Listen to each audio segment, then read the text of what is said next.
Studios thought they buried these scenes forever. From chainsaw massacres to controversial interrogations, Hollywood spent decades slicing, dicing, and hiding footage that was deemed too shocking for audiences.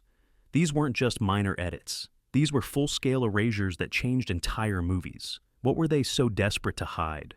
Let's uncover the forbidden footage that almost vanished from cinema history. Number 15. Tarzan and His Mate, 1934. Here's where Hollywood censorship truly began its reign of terror. This jungle adventure became the first major casualty of the newly enforced production code when censors spotted something scandalous in the treehouse. The swimming sequence featuring Jane took a dive straight into controversy when a body double for Maureen O'Sullivan appeared completely undressed beneath the water. Johnny Weissmuller might have been swinging through trees, but it was that underwater ballet that sent moral guardians into a frenzy. Joseph Breen, the new head of the Production Code Administration, wielded his scissors like a machete and physically cut the footage from the master negative itself. This wasn't a temporary ban or regional edit. They destroyed the original film, making restoration impossible. The scene showed Olympic swimmer Josephine McKim standing in for O'Sullivan in what was supposed to be an innocent nature moment. But in pre-code Hollywood's dying days, even implied form beneath rippling water was too much. The censors didn't just trim frames, they performed surgery on cinema history. MGM complied without resistance, terrified of the newly empowered moral police. What makes this particularly absurd is that the film had already been shot and was ready for release. The studio had to recall prints, re-edit the master, and redistribute an entirely new version. Critics at the time barely noticed the cuts, but the incident set a chilling precedent. For the next 3 decades, every major studio would self-censor before even showing footage to the ratings board. The production code would go on to strangle creativity until the late 60s, but it all started here, with Tarzan and Jane's innocent swim becoming Hollywood's original sin. Number 14. The Pawnbroker, 1964. Sidney Lumet's gritty drama about a Holocaust survivor shattered every rule in the Hollywood playbook. Rod Steiger delivered a career-defining performance as a man haunted by concentration camp memories. But it wasn't his acting that made censors lose their minds. 2 scenes featuring actresses Linda Geiser and Thelma Oliver showing their chests, plus an intense moment between Oliver and Jamie Sanchez, were labeled unacceptably lustful by the production code. The board rejected the film outright. But here's where things got interesting. Instead of cutting the footage, Allied artists took a nuclear option. They released the film without a production code seal, effectively giving the middle finger to 3 decades of Hollywood. Self-censorship. New York censors licensed it anyway. The producers then appealed to the Motion Picture Association of America, turning this into a landmark battle. The scenes weren't gratuitous. They were essential to showing the protagonist's traumatic flashbacks, where memories of his wife at Auschwitz were triggered by present-day encounters. The symbolism was obvious to anyone actually watching, but the censors only saw exposed skin. What they missed was revolutionary cinema that treated adult themes with artistic merit rather than exploitation. This became one of the key films that helped dismantle the production code's stranglehold on American cinema. By standing firm, Lumet and the studio proved that serious filmmakers could challenge outdated moral standards and win. The film's success paved the way for a new era, where directors could explore complex, mature subject matter without arbitrary restrictions. Within 4 years, the entire production code would collapse, replaced by the rating system we recognize today. The Pawnbroker didn't just break the rules, it broke the system that created those rules in the first place. Number 13. Last Picture Show, 1971. Peter Bogdanovich's melancholic masterpiece about small-town Texas life was too honest for comfort. The film captured the dying days of a rural community with unflinching authenticity. But one particular scene caused authorities in Phoenix, Arizona, to declare war on cinema itself. When a group of teenagers went skinny dipping in a country club pool, local censors saw obscenity. Where Bogdanovich saw coming-of-age innocence, the city attorney personally ordered the film banned from drive-in theaters, declaring it violated state obscenity statutes. Columbia Pictures initially complied, pulling the movie from Arizona screens. But then they did something unprecedented. They took the case to federal court and fought back. The ban was struck down, establishing that local censorship boards couldn't arbitrarily ban films based on moral panic. What made this particularly ridiculous was that the nude scene wasn't remotely exploitative. It showed teenagers being teenagers, captured with the same frank honesty that defined the entire film. Sybil Shepherd's performance was raw and real, which was exactly what terrified the censors. They wanted sanitized, fake Hollywood where bodies didn't exist, and desire was always polite. Bogdanovich refused to play that game. The director based the film on Larry McMurtry's novel about his hometown of Archer City, where they actually shot the movie. Local residents were furious that their scandals and secrets were being dramatized for the world to see, creating hostility toward the production.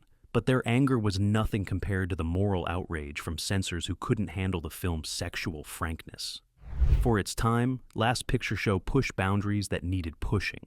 It depicted sexuality not as sin or sensation, but as a natural part of human experience. Critics praised its authenticity, while censors tried to bury it. Thankfully, cinema won that battle. Number 12, Carnal Knowledge, 1971. Mike Nichols directed this brutal examination of male dysfunction and misogyny that still feels uncomfortably relevant today. Jack Nicholson and Art Garfunkel played lifelong friends whose relationships with women revealed the rot beneath masculine bravado. The film was so frank about sexuality and so unflinching in its portrayal of emotional abuse that authorities in multiple locations declared it obscene. In Georgia, a theater manager was literally arrested for screening it. The Supreme Court eventually overturned his conviction, but not before the film became a lightning rod for debates about artistic freedom. The controversy stemmed from the dialogue more than visuals. Characters spoke bluntly about desires, inadequacies, and frustrations in ways that shattered Hollywood's polite pretenses. There was allegedly the first appearance of a condom in mainstream American cinema, which sounds quaint now, but was revolutionary then. Italy banned it outright. Some American newspapers refused to run advertisements. The title alone was enough to send moral guardians into fits, despite the film being a savage critique of the very behaviors it depicted. Critics who actually watched it understood that Carnal Knowledge wasn't celebrating its character's toxicity. It was dissecting it with surgical precision. Nicholson's character was a miserable human being whose objectification of women left him emotionally bankrupt. But censors couldn't see past the surface-level frankness. They wanted the film condemned, not screened. What they failed to grasp was that Nichols was holding up a mirror to American sexual dysfunction in the wake of the so-called sexual revolution. The film asked uncomfortable questions about whether liberation had actually changed anything fundamental about male behavior. The answer it provided was deeply pessimistic, which was probably more offensive to audiences than any specific scene. Carnal Knowledge remains a masterclass in provocative filmmaking that refuses easy answers or moral comfort. Number 11, A Clockwork Orange, 1971. Stanley Kubrick's dystopian nightmare about youth violence and government control became one of the most banned films in history. Malcolm McDowell's performance as Alex DeLarge was iconic and terrifying, leading a gang of droogs through brutal crimes set to classical music. The film featured home invasions, assaults, and a particularly disturbing scene where Alex attacks a writer and his wife while singing "Singin' in the Rain." Kubrick originally cut approximately 30 seconds from two scenes to change the rating from X to R. The bedroom orgy was made more comical, with one girl falling off the bed. The Ludovico treatment scene was trimmed to show less explicit angles during the aversion therapy sequences. But the real censorship story was what happened in Britain. After several copycat crimes were allegedly inspired by the film, Kubrick personally requested that Warner Brothers withdraw it from UK distribution in 1973. It remained unavailable in Britain for 27 years until after his death in 1999. This wasn't the studio censoring Kubrick. This was Kubrick censoring himself after receiving death threats and seeing his work blamed for real-world violence. The irony was crushing. A film warning about government control and the dangers of conditioning became a victim of social pressure and fear. Spain banned it during Franco's dictatorship. South Africa prohibited it during apartheid. Singapore kept it banned for 40 years. Ireland censored it for 3 decades. Everywhere, authorities saw danger in Kubrick's vision. What they missed was that the film was never glorifying Alex's crimes. It was showing how society's attempts to control deviant behavior through psychological manipulation were just as monstrous as the crimes themselves. The ultraviolence was deliberately stylized to create discomfort, not excitement. Critics at the time either hailed it as a masterpiece or condemned it as garbage. Roger Ebert understood what Kubrick was doing, but worried about the impact. Audiences were divided, but everyone agreed it was impossible to forget. When the film finally returned to UK screens in 2000, it was vindicated as a classic that had been unfairly persecuted. Sometimes censorship says more about the censors than the art they're trying to suppress. Number 10. The Exorcist, 1973. William Friedkin's horror masterpiece traumatized an entire generation and sent censors into exorcism-worthy convulsions. Linda Blair's possession by a demon was so convincingly horrifying that theaters reported audience members vomiting, fainting, and fleeing in terror. The film showed a 12-year-old girl performing obscene acts and speaking in demonic voices that would haunt nightmares for decades. Multiple countries demanded cuts before allowing screenings. The British Board of Film Classification initially refused to release it on video during the video nasty panic of the 80s. It remained banned from home video in the UK until 1999, requiring viewers to catch theatrical screenings or smuggle copies from abroad. Singapore censored it completely. Ireland kept it banned for years. Even in America, where it was a box office phenomenon, local jurisdictions tried blocking it. The film faced protests from religious groups who saw it as blasphemous, while others worried about its psychological impact on viewers. What made The Exorcist special was that Friedkin wasn't making exploitation trash. He crafted a serious examination of faith, doubt, and evil that happened to include genuinely disturbing imagery. Max von Sydow's Priest and Jason Miller's Crisis of Faith provided the emotional core, but it was Blair's physical transformation and the practical effects that made it unforgettable. The spinning head, the profanity, the crucifix scene that censors tried desperately to cut from various releases. These weren't cheap shocks. They were essential to showing the complete degradation of innocence by malevolent forces. Critics were split between praising its craftsmanship and condemning its content. But audiences flooded theaters, making it one of the highest-grossing films of all time. The cultural impact was seismic. Church attendance briefly spiked. Debates about evil and possession entered mainstream discourse. And censors scrambled to contain something that had already exploded into the collective consciousness. The Exorcist proved that horror could be high art, even when it made you physically ill. Number 9.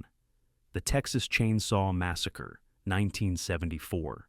Tobe Hooper's micro-budget nightmare became the ultimate video nasty that authorities worldwide tried to erase. Despite containing very little actual gore, the film's atmosphere of relentless dread and implied violence was so effective that censors saw blood everywhere. The dinner table scene, the meat hook moment, and Leatherface's chainsaw pursuits created such visceral terror that countries banned it for decades. Britain prohibited it entirely until 1999. Australia censored it multiple times. Germany cut it to shreds. Singapore wouldn't touch it. The controversy was baffling because Hooper was a master of suggestion over showing. Most of the graphic violence happened off-screen, or was implied through sound and editing. But the psychological impact was so severe that censors reacted as if they had witnessed actual carnage. The film was shot in Texas heat, with unknown actors and practical effects that looked disturbingly real. Marilyn Burns's performance as Sally, the final girl fighting for survival, was so raw that her screams became iconic in horror cinema. What frightened authorities was the film's refusal to follow conventional horror rules. There was no comforting explanation for Leatherface's family of cannibals, no reassuring resolution, just pure, uncut terror that left audiences shaken. Critics initially dismissed it as exploitation trash, but the film's reputation grew over time. Directors like Ridley Scott and Guillermo del Toro cited it as influential. The British Film Institute eventually recognized it as culturally significant. But for decades, it existed in censorship purgatory, with heavily edited versions circulating on bootleg VHS tapes while the uncut film remained forbidden. The irony was that Hooper created a film about American decay and violence that was so effective at conveying horror, authorities treated it like the real thing. The Texas Chainsaw Massacre didn't need explicit gore. It had something far more disturbing: authenticity. Number 8. Salo, or 120 Days of Sodom, 1975. Pier Paolo Pasolini's final film, before his murder, remains one of the most controversial movies ever made. This adaptation of Marquis de Sade's novel depicted fascist libertines torturing teenagers in horrifying detail during the final days of Mussolini's regime. The film was banned almost everywhere and remained prohibited in multiple countries for decades. In Cincinnati in 1994, nearly 20 years after release, police raided a bookstore and seized copies. The owner and manager faced obscenity charges, fines, and potential prison time for renting it. They eventually pleaded no contest and paid fines to avoid trial. Britain banned it for years. Australia censored it repeatedly. New Zealand prohibited it. Countries that did allow screenings demanded extensive cuts that gutted the film's artistic intent. Pasolini wasn't making pornography. He was creating an allegory about fascism's corruption and the ultimate abuse of power over the powerless. The four libertines represented different power structures: church, state, aristocracy, and judiciary. Their systematic degradation of captives mirrored fascism's dehumanization of those it considers inferior. The film was deliberately repulsive, forcing viewers to confront evil in its rawest form. Critics who understood Pasolini's intent recognized it as a political statement about power and exploitation. Those who didn't see beyond the surface condemned it as obscene filth. What made Salo particularly tragic was that Pasolini never saw the controversy. He was murdered just weeks after completing the film, beaten to death in circumstances that remain disputed. His masterpiece became his epitaph, and censors spent decades trying to erase it. The film eventually found recognition among scholars and cinephiles as a harrowing but necessary work of art. But that vindication came too late for the director, who dared to show what unchecked power truly looks like. Number 7. Cruising, 1980. William Friedkin's murder mystery, set in New York's leather bar scene, ignited protests before a single frame was shot. Al Pacino played an undercover cop infiltrating the gay community to catch a serial killer, and the gay rights movement declared war on the production. Protesters disrupted filming with whistles and noise, trying to ruin takes. They accused Friedkin of stigmatizing gay men as violent and dangerous. When the film was completed, Friedkin had to cut 40 minutes of footage to avoid an X rating. He submitted it to the MPAA over 50 times, spending $50,000 in the process. The deleted material showed graphic content from the clubs that would have made the film's ambiguity even more complex. Friedkin claimed those cuts removed mysterious elements that suggested whether Pacino's character might have become the killer himself. The film that emerged was deliberately ambiguous, with an ending that refused to answer whether the right person was caught. Critics attacked it for being incoherent and unfocused. Gay activists continued protesting, comparing it to the Ku Klux Klan filming in Harlem. Britain cut 54 seconds from early releases, removing subliminal images and explicit bar interiors. For decades, the film existed as a controversial failure that satisfied no one. Pacino later admitted in his memoir that he found the finished product exploitative and donated his salary to charity. He understood the protests and regretted his involvement. But recent reevaluations have been kinder to Cruising. Film scholars now recognize it as a complex examination of identity, repression, and police indifference to crimes against marginalized communities. The opening scenes show cops abusing trans women and dismissing murders in the gay community. The film wasn't celebrating homophobia. It was depicting it as systemic rot. Friedkin captured a specific moment in New York's underground scene just before AIDS would devastate that world. The men who appeared as extras were actual members of that community, participating willingly. Arrow Films' restoration, supervised by Friedkin himself, suggests the director believed in the film's artistic merit despite the backlash. Cruising remains difficult, uncomfortable, and polarizing, which might have been the point all along. Number 6. Cannibal Holocaust, 1980. Ruggero Deodato's found footage horror film was so convincing that the director was arrested and charged with murder. Italian authorities believed the actors had actually been killed on camera. Deodato had to produce the cast alive in court to avoid prison. The film depicted a documentary crew's doomed expedition into the Amazon, where they encountered cannibalistic tribes and committed atrocities themselves. Britain banned it as a video nasty and kept it prohibited for years. When it finally received classification in 2001, censors demanded 5 minutes and 44 seconds of cuts, removing most animal cruelty and assault scenes. The film's reputation for extreme content wasn't unearned. Real animals were killed on camera, including a turtle being butchered in graphic detail. This animal cruelty remains the film's most indefensible element, something Deodato later expressed regret over. Beyond that, the film showed humans impaled on stakes, gruesome deaths, and moral depravity from both the indigenous people and the supposedly civilized filmmakers. The controversy obscured the film's actual message. Deodato was critiquing media exploitation and Western colonialism. The documentary crew were the real monsters, staging violence for their cameras and abusing the people they claimed to document. The cannibals were defending themselves against invaders. This subversive narrative was lost in the outrage over the film's graphic content. Australia banned it in 1984, then unbanned it in 2005. Germany censored it heavily. Multiple countries prohibited it entirely. Even in places where it could be shown, distributors struggled to find theaters willing to screen it. The found footage format that later became standard in horror began here, but Cannibal Holocaust was too genuinely disturbing for mainstream acceptance. Critics remain divided. Some see a transgressive masterpiece that forces confrontation with media ethics and colonial violence. Others see exploitation that crosses every line of taste and decency. Both interpretations might be correct. What's undeniable is that Deodato created something that still provokes visceral reactions decades later, for better and worse. Number 5, Scarface, 1983. Brian De Palma's cocaine-fueled gangster epic fought the ratings board in a battle that changed Hollywood. The chainsaw scene became legendary not for what it showed, but for what it suggested. Angel's dismemberment in that filthy bathroom was mostly off-screen, with blood spray and sound effects doing the heavy lifting. But censors gave it an X rating 3 times anyway.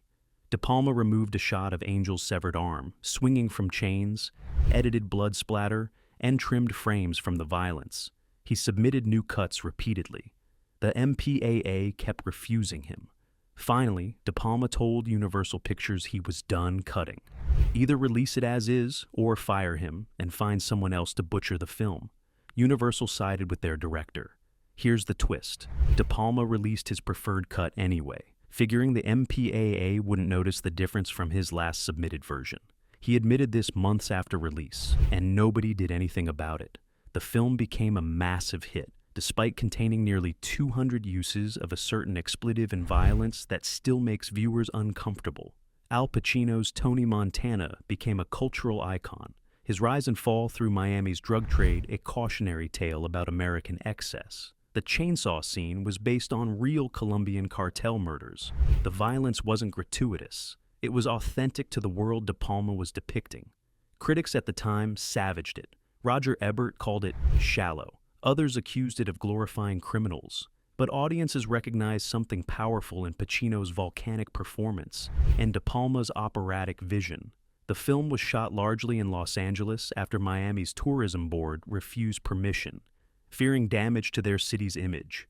That bathroom scene was filmed on Miami Beach's Ocean Drive, the only time they allowed filming there. Britain demanded 25 seconds of cuts to the chainsaw killing before passing it with an adult rating. Norway censored the murder and the final shootout heavily, but the film's reputation only grew. Within a decade, critics reassessed it as a masterpiece of excess.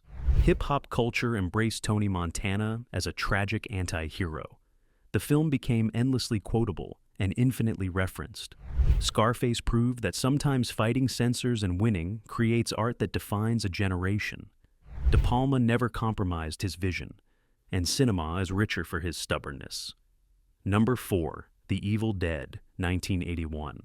Sam Raimi's demonic possession, horror on a shoestring budget, became Britain's most notorious video, Nasty. Made for less than $400,000 with unknown actors and jaw-dropping practical effects, the film depicted college students unleashing demons in a remote cabin. The resulting mayhem was so graphically violent that UK authorities prosecuted anyone distributing it. The film was banned as obscene under the Video Recordings Act of 1984, joining 72 other titles on the Department of Public Prosecution's list. Distributors faced legal consequences for selling or renting copies. The ban remained in effect through the 80s and most of the 90s. The scene that caused particular outrage involved tree branches attacking a female character in a sequence that many found deeply disturbing. Raimi has acknowledged this scene went too far, expressing regret over its inclusion. Beyond that, the film featured arterial blood spray, dismemberment, possession makeup that was grotesquely effective, and a relentless pace that gave audiences no relief from the horror. Germany censored it. Finland banned it. Australia cut it repeatedly. The film existed in legal limbo across multiple countries, with uncut versions only available through underground channels. What authorities failed to recognize was Raimi's manic creativity and dark humor. This wasn't pornographic violence. It was visceral horror married to Three Stooges-style physical comedy, creating something uniquely unsettling but also darkly entertaining. Bruce Campbell's performance as Ash became legendary, particularly his transformation from terrified victim to chainsaw-wielding survivor. The film's reputation grew despite censorship. Horror fans sought out bootlegged copies. Directors like Peter Jackson cited it as influential. The British Film Institute eventually recognized its cultural importance. When the ban was finally lifted in 2001, 31 seconds were still cut. It wasn't until 2002 that Britain allowed the uncut version. The Evil Dead spawned sequels, a remake, and a television series, proving that what was once deemed too dangerous for public consumption became a beloved franchise.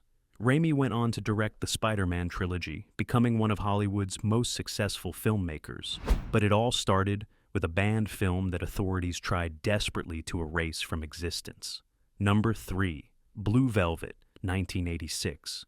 David Lynch's disturbing journey into suburban darkness divided critics and terrified censors with its frank depiction of violence and depravity. Kyle MacLachlan's descent into a nightmare world where Dennis Hopper's psychotic Frank Booth terrorized Isabella Rossellini was unlike anything mainstream cinema had attempted. The film contained intense scenes of physical and psychological abuse that pushed boundaries even in the more permissive mid-80s. Various countries demanded cuts to scenes involving Rossellini's character being victimized by Hopper's monstrous performance. The film's sexual content was explicit enough to earn an R rating only after negotiations. Lynch's vision of evil lurking beneath picket fences and manicured lawns was too raw for comfort. Some regions cut the film heavily to make it palatable for general audiences. Others refused to screen it at all. Critics were split between those who recognized Lynch's artistic vision and those who found the content repugnant. Roger Ebert gave it 4 stars, calling it a masterpiece of controlled chaos. Others walked out in disgust.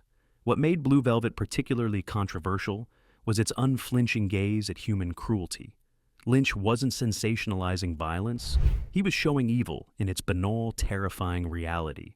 Hopper's performance was so unhinged that it remains shocking decades later. The film asked audiences to witness horrors without the comfort of conventional movie morality.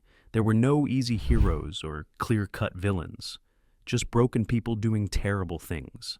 The film found cult success and critical re-evaluation over time. It's now considered one of the greatest American films ever made, a landmark in independent cinema that proved artistic vision could triumph over commercial expectations. But that vindication came years after censors tried to contain Lynch's nightmare. The director refused to compromise, and audiences eventually caught up to his uncompromising vision. Number 2, Basic Instinct, 1992. Paul Verhoeven's erotic thriller ignited culture wars and forced conversations about explicit content in mainstream cinema.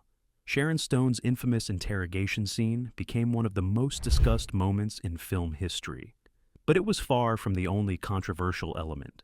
The film had to cut 35 to 40 seconds of explicit content to avoid an NC-17 rating. The opening murder scene lost footage. The assault scene between Michael Douglas and John Triplehorn was heavily edited in the theatrical release. The nightclub encounter between Douglas and Stone had to be trimmed significantly. The uncut director's version released later restored this material, showing just how much Verhoeven had been forced to compromise. Stone claimed she was misled about how revealing certain scenes would be, creating tension between her and the director. Douglas had a clause preventing his full exposure, while Stone had to film multiple provocative sequences. The film became a lightning rod for debates about portrayal of women, violence, and explicit content in Hollywood. Gay rights activists protested the film's depiction of lesbian characters as dangerous and predatory, disrupting the Saturday Night Live taping when Stone hosted. The controversy only fueled box office success. Basic Instinct earned over $350 million worldwide, proving that Scandal sold tickets. India demanded 10 cuts and heavily censored the film before granting adult certification. The interrogation scene was edited. Love scenes were trimmed. Anything deemed too explicit was removed or shortened. Britain initially passed it with minimal cuts, but the home video release was edited further before, eventually, being released uncut. Critics praised Stone's star-making performance and Verhoeven's stylish direction, while questioning the screenplay's coherence. The film became a cultural phenomenon, referenced and parodied endlessly. It represented the peak of the erotic thriller genre before that category faded from mainstream cinema. Looking back, Basic Instinct was tame compared to content freely available now. But in 1992, it pushed mainstream boundaries in ways that made censors scramble and audiences flock to theaters. Verhoeven's willingness to test limits created a sensation that defined an era of provocative Hollywood filmmaking. Number 1. Henry. Portrait of a Serial Killer, 1986. John McNaughton's ultra-low-budget character study of a remorseless killer was so disturbing that it barely received theatrical release. Made for $110,000, the film followed Michael Rooker's chillingly matter-of-fact portrayal of Henry Lee Lucas, depicting murders with documentary-style detachment. The film received an X rating initially, and faced distribution nightmares for years. Major studios wouldn't touch it. The MPAA kept giving it the kiss of death rating, despite containing less explicit violence than many mainstream horror films. What terrified censors wasn't gore. It was the film's complete lack of moral judgment or reassuring distance from Henry's crimes. McNaughton refused to glamorize or condemn. He simply observed a monster going about his business. The home invasion scene filmed from the killer's camcorder perspective was revolutionary and deeply unsettling. Watching Henry and his accomplice record their atrocities made audiences complicit in ways conventional horror never attempted. The film showed violence as banal, random, and meaningless. No dramatic music, no clever villain monologues, just senseless murder committed by a damaged human being incapable of empathy. This authenticity made it more disturbing than any slasher film. It sat unreleased for years after completion, finally getting limited theatrical distribution in 1990. Britain initially refused it completely. When it was finally passed in 2003, 15 seconds were cut. The film found appreciation among critics who recognized McNaughton's unflinching approach as genuinely artistic. Roger Ebert championed it. Film scholars wrote about its importance to independent cinema. Rooker's performance was hailed as one of the most convincing portrayals of evil ever committed to film. But distribution remained limited. Many people never saw it theatrically. It existed in the shadow of censorship and controversy, known by reputation more than actual viewing. Henry wasn't about shock value or exploitation. It was about confronting evil in its truest, most boring, most terrifying form. That honesty was too much for censors to handle. They wanted monsters that looked like monsters. Henry looked like someone you'd pass on the street without noticing, which was precisely what made him so frightening and so unwelcome in mainstream cinema. From Tarzan's innocent swim to Henry's brutal reality, these 15 films prove that censorship often says more about society's fears than the art itself. Studios tried to erase scenes they deemed too dangerous, too explicit, or too honest. But these moments survived, found their audiences, and changed cinema forever. Which of these banned scenes do you think went too far? Or were censors the real villains all along? Drop your most controversial take in the comments. And here's a question that'll start a war. Should studios have the power to permanently destroy footage? Or does every frame deserve to exist regardless of content?